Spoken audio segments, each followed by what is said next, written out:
Assalamu alaikum arkadaşlar. Nazarınızda Japonski Kubota GL21-60'a baravar traktörü satıldı buyursa Karakulca jergesiga geldi.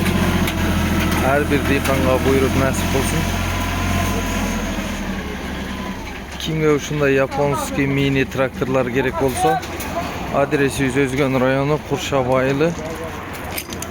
Baylanış nomerleri 0770 70 70 60 61 0500 00 91 02 numarına kayırılsanızlar bulut.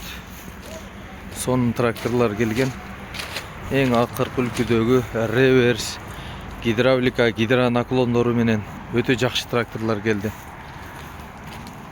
Keleberesler Soko, Kasilka, Grabil, Freza, Ru, Siyalka, uşul siyaqlı şaymanlar men komplekte berебиз.